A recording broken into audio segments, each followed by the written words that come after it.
सिमेज, सबसे ज्यादा छात्र, सबसे ज्यादा गोल्ड मेडल्स और सबसे ज्यादा प्लेसमेंट्स। Call now. नमस्कार, मेरा नाम ज्ञानेश्वर है और आपने देखना शुरू किया है लाइव सिटीज। देखिए, मैं इस वक्त दिल्ली में हूं और दिल्ली आने का मकसद एनडीए के गणित को समझना है। गणित का मतलब एनडीए में जो सहयोगी दल हैं, बीजेपी, जेडीयू, एलजेपीआर, आरएलएम और हम, इनके 20 सीटों का बंटवारा क्या हो रहा है, कैसे हो रहा है। और देखिए, जब मैं दिल्ली पहुंचा, हमारी मुलाकात चिराग पासवान से भी हुई, जो भारत सरकार के केंद्रीय मंत्री हैं और एलजेपीआर के राष्ट्रीय अध्यक्ष हैं। एनडीए में सबसे अधिक चर्चा चिराग पासवान को लेकर ही हो रही है, क्योंकि यह माना जा रहा है कि बीजेपी और जेडीयू में कोई तनातनी की स्थिति नहीं है। कमोबेश जीतन राम मांझी और उपेंद्र कुशवाहा भी मान ही जाएंगे। उनकी संख्या जो है, सीटों की संख्या डबल डिजिट के आसपास ही रहेगी, एक कम एक अधिक। उपेंद्र कुशवाहा को बहुत ज़्यादा इग्नोर आप नहीं कर सकते हैं, लेकिन चिराग पासवान को छोड़ा भी नहीं जा सकता है। चिराग पासवान की जरूरत 2025 के बिहार विधानसभा चुनाव में एनडीए को है, क्योंकि 2020 का चुनाव परिणाम इस बात का स्मरण कराता है कि जेडीयू कैसे नंबर 3 की पार्टी हो गई थी। तो जब मैं दिल्ली आया तो चिराग पासवान से भी मिला, लंबी बातें हुई, लेकिन चिराग पासवान ने कुछ बताया नहीं खुलकर। बस इतना ही कहते रहे कि मैं एनडीए में हूं, मैं नरेंद्र मोदी के साथ हूं, नरेंद्र मोदी को छोड़ने का सपना भी नहीं देख सकता हूं, सपना आता भी नहीं है। बिहार के चुनाव में जेडीयू के साथ लड़ना है, यह बात एलजेपीआर पहले कह चुका है। लेकिन सवाल यह पैदा होता है कि सीटें कितनी, 243 सीटें ही बिहार विधानसभा में है, और यदि 205 के आसपास बीजेपी और जेडीयू है तो 38 में बंटवारा होना है, और यदि 203 बीजेपी जेडीयू है तो 40 में बंटवारा होना है। तो 40 में 3 सहयोगी दलों को सीटें बांटनी है। मुकेश सहनी का इंतजार किया जा रहा है, नहीं किया जा रहा है, यह महागठबंधन की रीत नीति से पता चलेगा, और उसके लिए कुछ अलग व्यवस्था भी है। तो देखिए, चिराग पासवान से जब हमने पूछा कि आप कितनी सीटों पर मानेंगे, उन्होंने कहा, मैं मीडिया से इस संदर्भ में कोई राज नहीं खोलना चाहता हूं, जो बातें हम करेंगे वह एनडीए के नेताओं के साथ करेंगे, और बातचीत जब होगी तो पूरी ताकत के साथ एलजेपीआर अपना पक्ष रखेगा। 2024 के लोकसभा चुनाव में आपको पता है कि लोकसभा की 5 सीटें चिराग पासवान को लड़ने को दी गई, और 5 सीटों पर चिराग पासवान की पार्टी एलजेपीआर ने जीत हासिल की।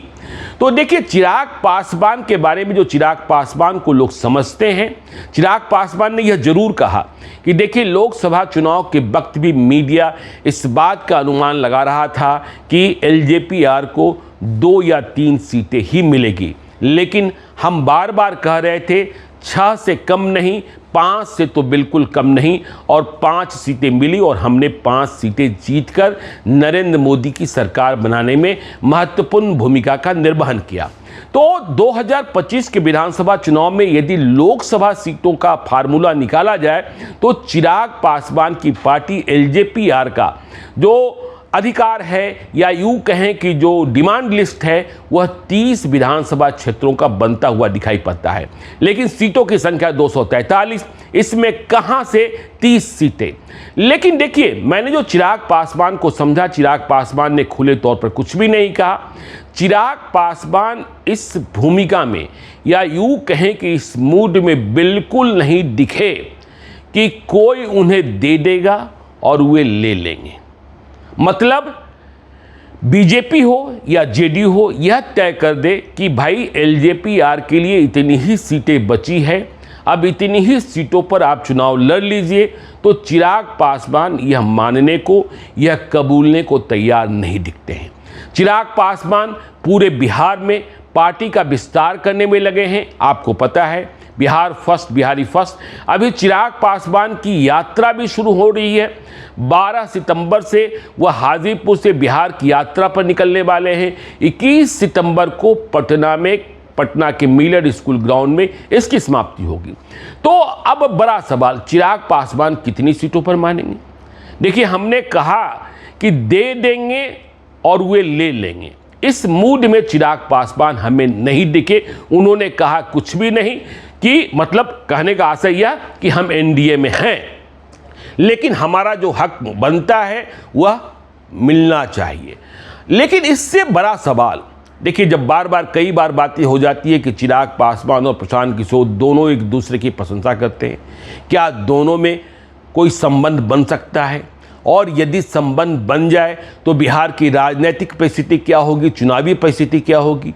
दो नए चेहरे बिहार की राजनीति में, चिराग पासवान पुराने हैं, लेकिन बिहार के लिए, देखिए, प्रशांत किशोर कहते भी हैं कि चिराग पासवान की राजनीति अब तक बिहार से है, बिहार के लिए नहीं है। तो यदि दोनों बिहार के लिए यदि एक साथ आते हैं तो समीकरण गड़बड़ होगा, इसमें कोई शक नहीं। अब चलिए दूसरी परिस्थितियों और दूसरी बातों को लेकर, जो हमने कहा कि चिराग पासवान को लेकर संपूर्ण एनडीए में चिंता है। आज आपको पता है कि देश में उपराष्ट्रपति का चुनाव हुआ। सारे सांसदों को, जो एनडीए के सांसद थे, उन्हें सुबह नित्यानंद राय, केंद्रीय गृह राज्य मंत्री, अमित शाह के भरोसेमंद, उनके घर पर जमा होना था और वहीं से वोट देने जाना था।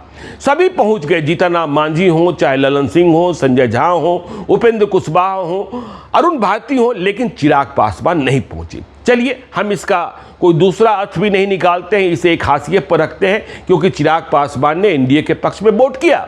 लेकिन एक बड़ा सवाल, देखिए, दिल्ली में जो पावर कॉरिडोर्स है, पॉलिटिकल कॉरिडोर्स है, उसमें यह बात, चूंकि अब सीटों के बंटवारे की बात चल रही है, चिराग पासवान की मूड की बात चल रही है, लोग यह जानना चाहते हैं और कहते हैं कि ज्ञानेश्वर जी इसे डिकोड कीजिए कि चिराग पासवान ने अब तक मंत्री के बड़े बंगले में खुद को स्थानांतरित क्यों नहीं किया? उन्हें बड़ा बंगला मिल गया है मंत्री, केंद्रीय कैबिनेट मंत्री की हैसियत से, सुनहरी बाग में, लेकिन वे आज भी दिल्ली के नॉर्थ एवेन्यू वाले बंगले में ही रह रहे हैं, फ्लैट में रह रहे हैं, कह रहे हैं, और वह सांसद का फ्लैट है, छोटा सा फ्लैट है। यदि 10 लोग इकट्ठा हो जाएं तो ड्राइंग रूम को छोड़ दीजिए, जहां चिराग पासवान सभी से मिलते हैं, दूसरा कोई वेटिंग एरिया भी 10 लोगों के बैठने के लिए नहीं है। तो चिराग पासवान के मन में है क्या? चिराग पासवान क्यों बड़े बंगले में नहीं जा रहे हैं? क्या वह भविष्य के लिए तैयार है? भविष्य में जो वह कहते हैं बार बार, बिहार बुला रहा है मुझे, तो बिहार बुला रहा है तो किस रूप में बुला रहा है? हमने कल पूछा भी था कि आप बिहार विधानसभा का चुनाव लड़ेंगे? उन्होंने कहा पार्टी का फैसला जो है उससे हम अमल करेंगे, पार्टी का जो फैसला होगा।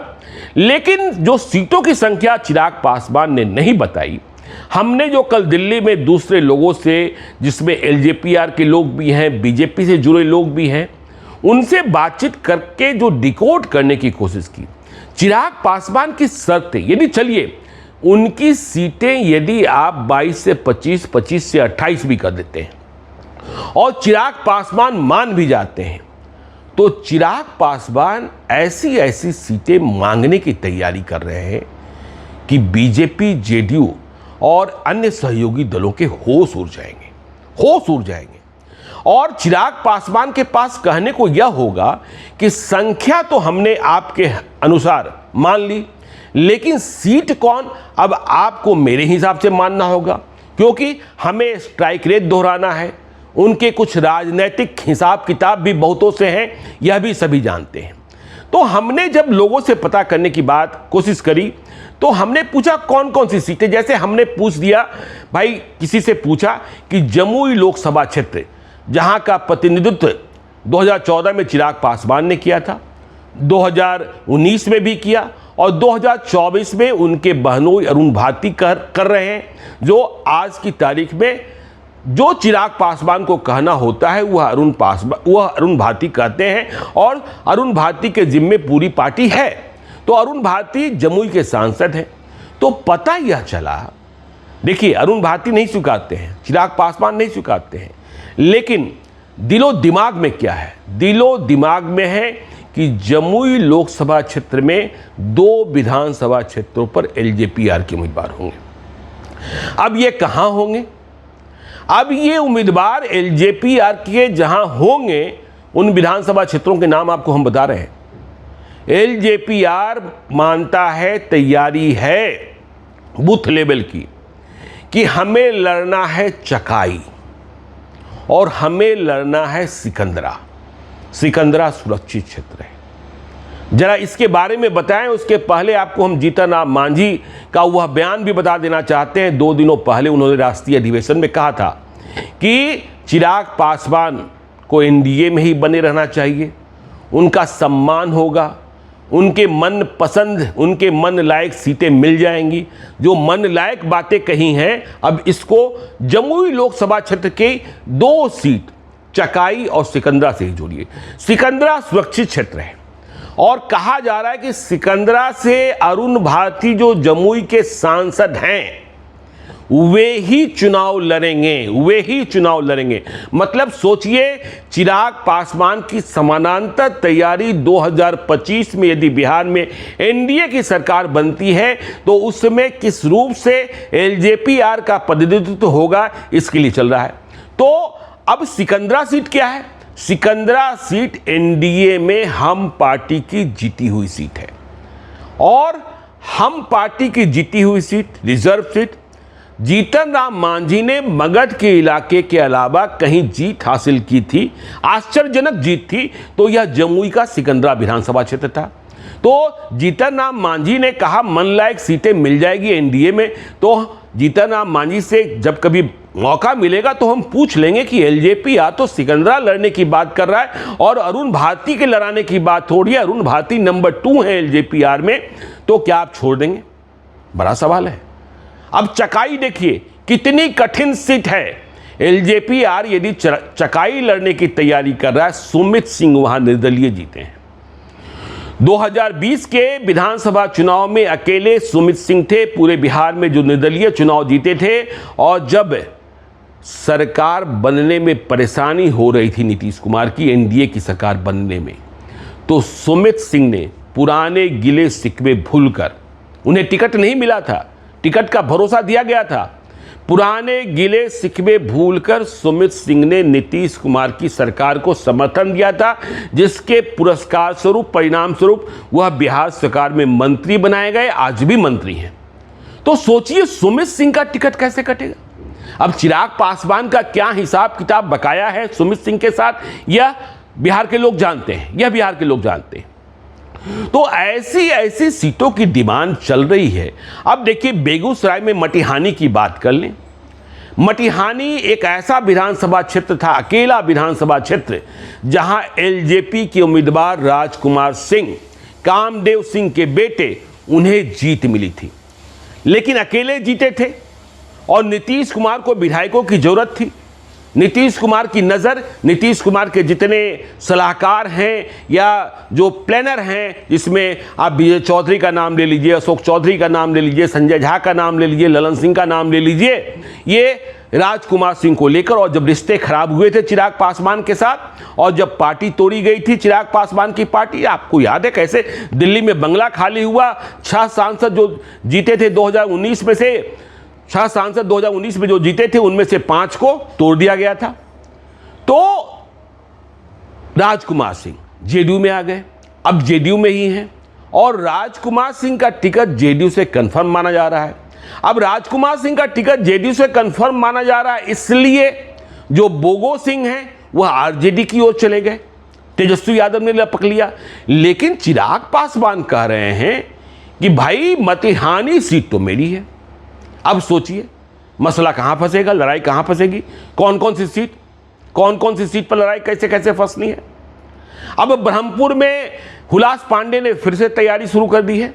अब गोविंदगंज सीट को ही लीजिए, गोविंदगंज सीट पर बीजेपी के जीते हुए विधायक हैं सुनील मनी, और वहां राजू तिवारी को लड़ाना है चिराग पासवान को, जो एलजेपीआर के प्रदेश अध्यक्ष हैं, दुख के दिनों के साथी हैं।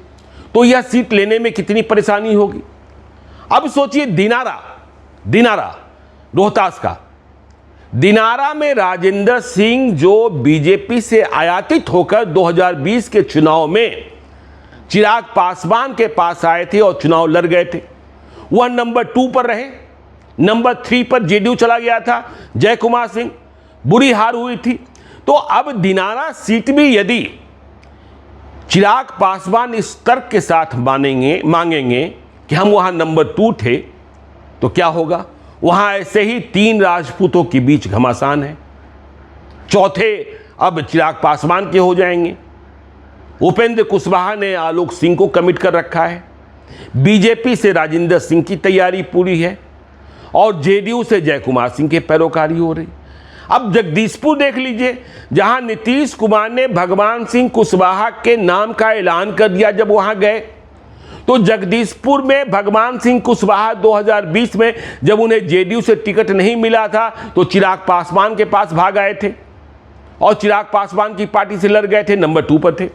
तो ऐसी तमाम सीटें हैं कि चिराग पासवान शर्त रखेंगे कि ठीक है, संख्या ये लेकिन सीट ये। अब चिराग पासवान नालंदा जिले में भी सीट चाहते हैं।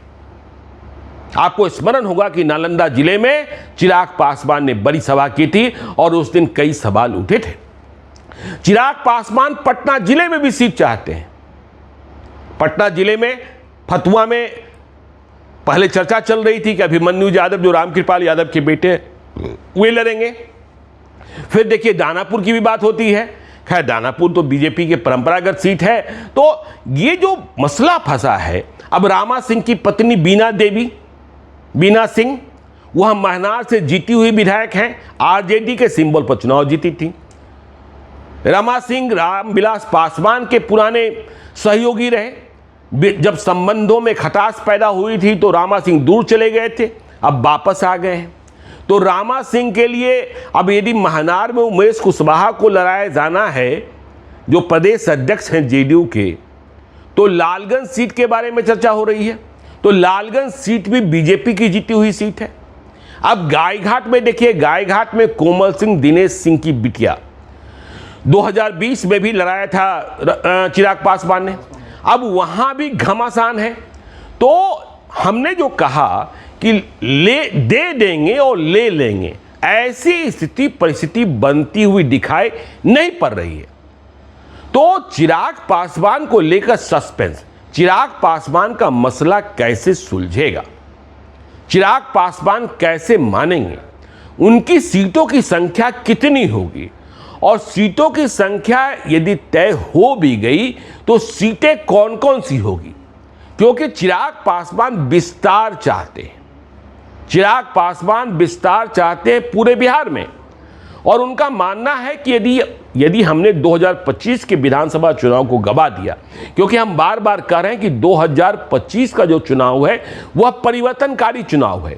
परिवर्तनकारी हम इस लहजे से नहीं कर रहे हैं कि एनडीए की सरकार जा रही है, महागठबंधन की सरकार आ रही है।